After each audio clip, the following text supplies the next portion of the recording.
warahmatullahi wabarakatuh. Waalaikumsalam warahmatullahi wabarakatuh. Selamat siang teman-teman. Siang Bu. Bagaimana kabarnya hari ini? Alhamdulillah luar biasa. Tetap semangat. Allahu Akbar. Yes. Sebelum perkuliahan hari ini dimulai, mari kita mulai perkuliahan hari ini dengan kita berdoa terlebih dahulu ya. Berdoa mulai.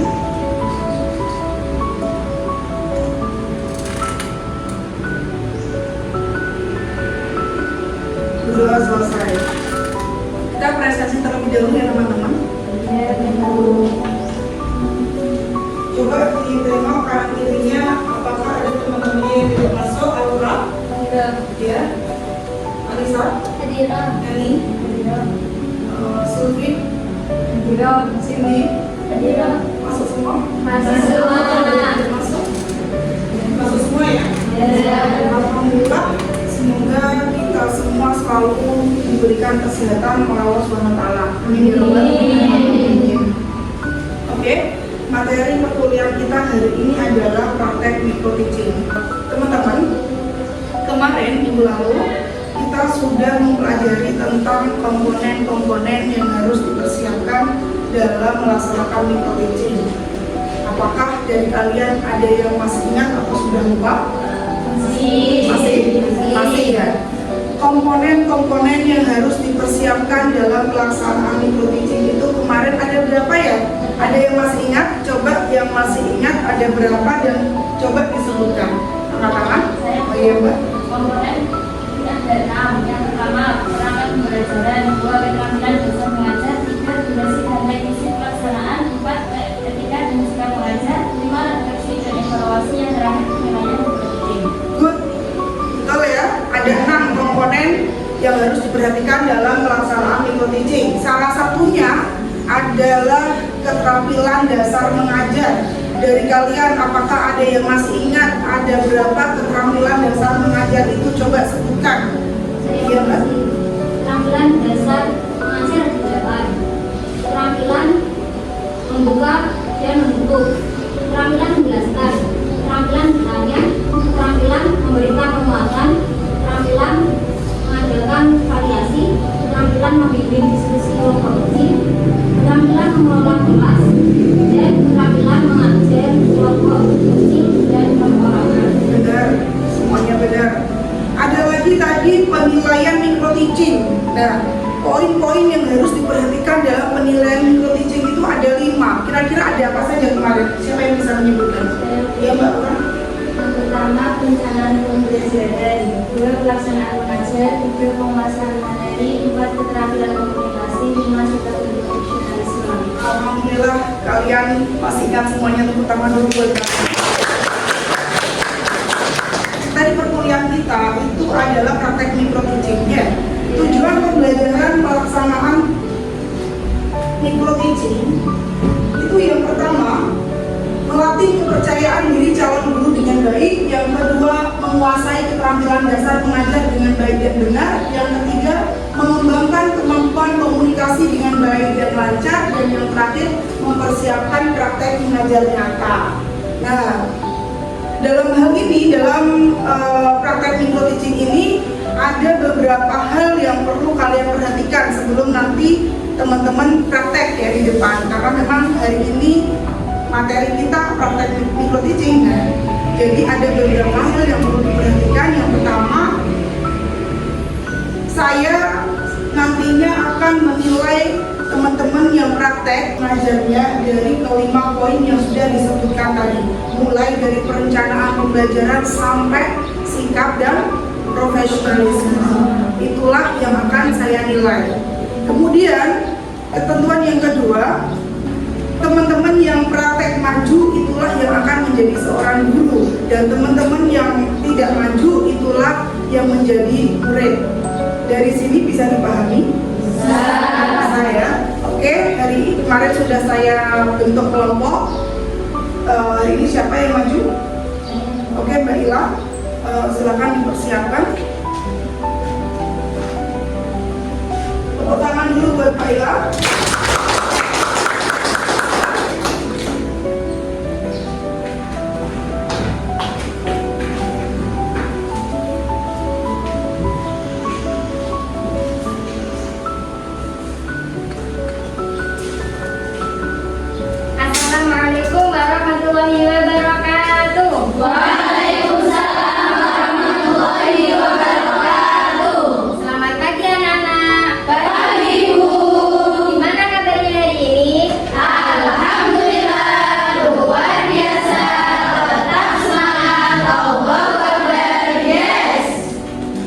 Sebelum kita memasuki pembelajaran, alangkah baiknya kita berdoa terlebih dahulu.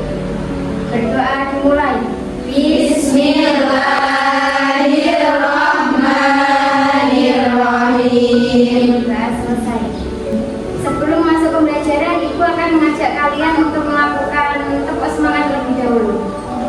Tepuknya tepuk semangat, dan dadang, ding ding ding, dung dung dung, se, aha aha ma, aha aha ngat, aha aha semangat. Bisa?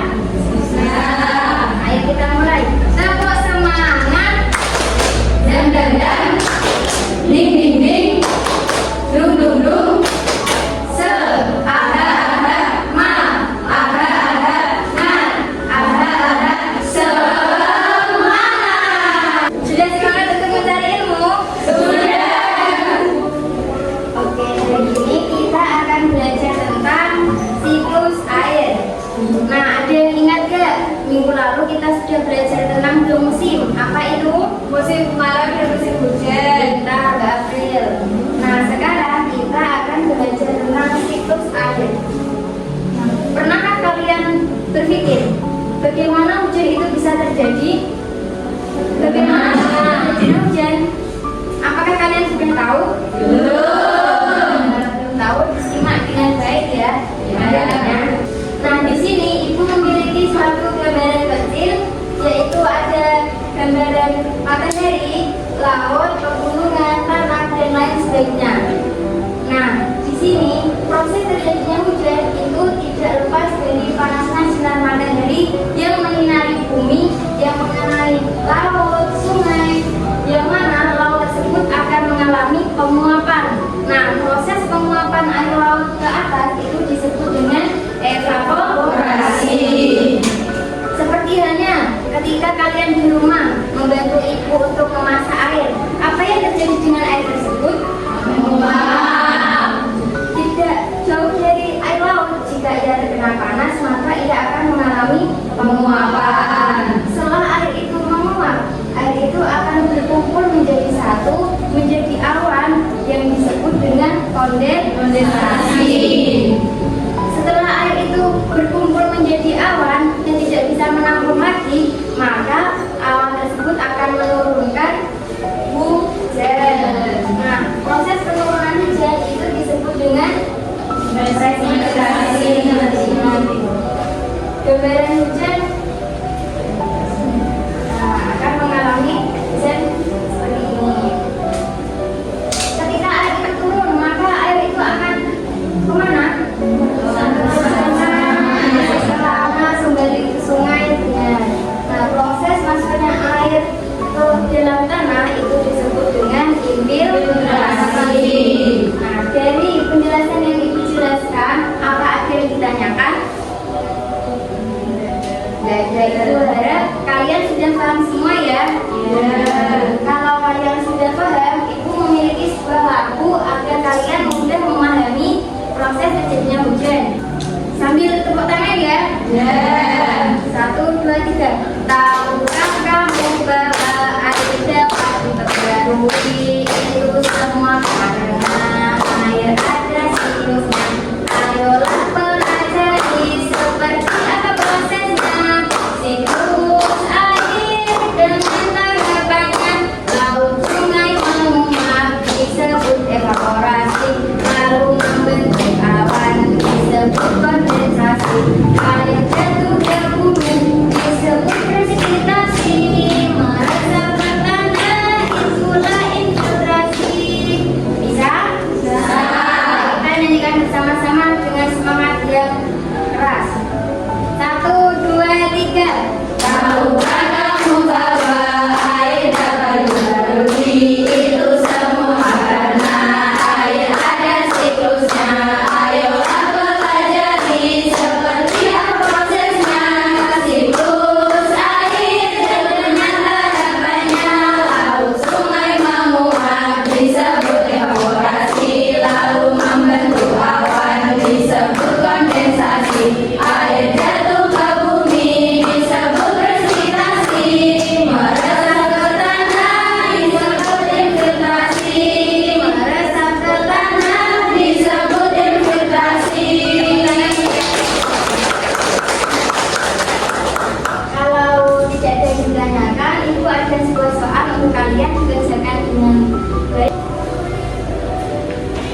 2 menit untuk mengerjakan.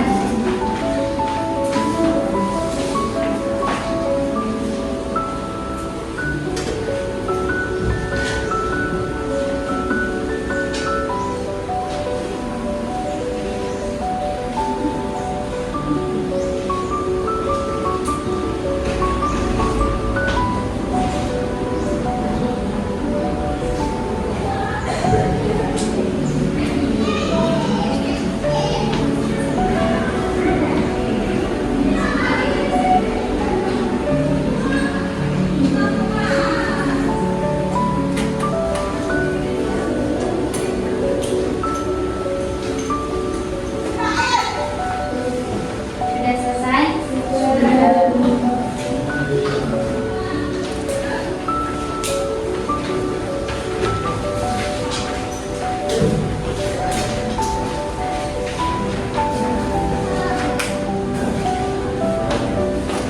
Oke, selesai di rumah ya. Karena waktunya mepet, sudah mau berarti istirahat. Karena waktunya sudah mepet, jadi kesimpulan dari materi hari ini, siapa yang bisa menyimpulkan angkat tangan? Saya Bu, ya Mbak Neni. Kesimpulan dari materi siklus air adalah bukan air di bumi yang nggak pernah berhenti, airnya itu wajar dan nggak pernah berkurang. Air di bumi putar terus dari panasnya sinar matahari akan mengalami penguapan yang disebut evaporasi dan jadi awan yang disebut kondensasi. Jika awan sudah jenuh maka akan menurunkan air hujan yang disebut presipitasi dan air hujan turun ke tanah yang disebut infiltrasi. Di sini Ibu harap kalian sudah paham. Ibu cukupkan pembelajaran pagi hari ini. Assalamualaikum warahmatullahi wabarakatuh. Waalaikumsalam warahmatullahi wabarakatuh. Tepuk tangan buat Mbak Ira. Sekarang waktunya penilaiannya. Nah, dari segi perencanaan dan pembelajaran, Mbak Ila tadi sudah mempersiapkan ATP, lalu tujuan pembelajarannya sudah ada, modul ajarnya juga sudah ada, dan bahan ajarnya pun juga sudah ada. Jadi lengkap ya. Dari segi perencanaan pembelajaran. Kemudian dari pelaksanaan mengajar, dimulai dari kegiatan pembuka terlebih dahulu. Kira-kira tadi ada kekurangan di apa? Kalau saya tadi melihat Mbak Ila belum melakukan, belum menjelaskan tujuan pembelajaran. Betul? Kemudian di kegiatan inti sudah lengkap ya? Ada penyampaian materi ada? Kita nilai bareng-bareng ya. Dalam kegiatan pembuka tadi salamnya ada? Berdoa ada? Absensi ada? Kemudian presensi, persepsi ada. Kemudian menyampaikan tujuan pembelajarannya, jadi kekurangannya di situ. Kemudian untuk kegiatan inti ada menyampaikan materi. Apakah tadi ada? Ada ya, sudah sangat lengkap ya tadi menyampaikan materi sudah cukup bagus. Kemudian ada diskusi atau praktek.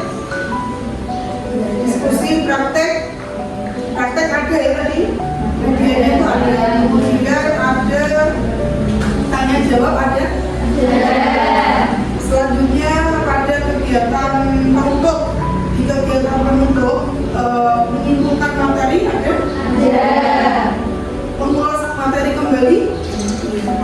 Mengulas materi kembali ada. Kemudian tugas. Tugas ada. Kemudian doa. Ada salam. Nah, pelaksanaan mengajar kekurangannya di situ ya Mbak Ila. Kemudian penguasaan materi sudah cukup bagus ya, sudah menguasai materinya. Kemudian keterampilan berkomunikasinya seperti apa teman-teman? Bagus, sudah cukup bagus ya. Kemudian profesionalisme sebagai seorang guru Gimana? Bagus. Oke, dari sini apakah ada tambahan masukan buat perbaikan ke depannya? Ya? Berdiri bersama tidak mengajar biar anak itu Bisa kok? Lebih relax lagi intinya ya. Kemudian ada lagi yang mau memberikan masukan terkait praktek ajarnya Mbak Ila? Oke. Nah, kalau gitu sekarang apakah ada yang mau ditanyakan sebelum kita lanjut? Tidak ada. Kalau begitu saya akan mengulas materi pembelajaran hari ini biar kalian tambah ingat dalam pelaksanaan mengajar. Seorang guru itu akan melakukan 3 kegiatan. Tadi ada kegiatan pembuka, ada kegiatan inti, dan ada kegiatan penutup. Ada yang masih ingat tadi apa yang sudah tersampaikan sebelumnya? Pada kegiatan pembuka ada apa saja? Ya, ada salam, menanyakan kabar, doa, absensi, SPK, resepsi, dan juga menyampaikan tujuan pembelajaran. ya betul. Kemudian dalam kegiatan inti apa saja yang dilakukan seorang guru? Iya, Mbak? Ada penyampaian materi, ada jawab, diskusi, dan praktik. Iya, betul. Dan yang terakhir dalam kegiatan penutup ada apa saja yang harus dilakukan oleh seorang guru? Iya, Mbak? Penyimpulan materi, pembagian tugas, evaluasi atau refleksi, doa, salam. Oke. Sudah paham semuanya materi perkuliahan hari ini? Sudah. Oke, kalau begitu kita lanjutkan di minggu depan. Kita ketemu di minggu depan. Mari kita tutup perkuliahan hari ini dengan bacaan Alhamdulillahirrahmanirrahim. Sekian dan terima kasih. Sampai ketemu di minggu depan. Assalamualaikum warahmatullahi wabarakatuh. Waalaikumsalam warahmatullahi wabarakatuh.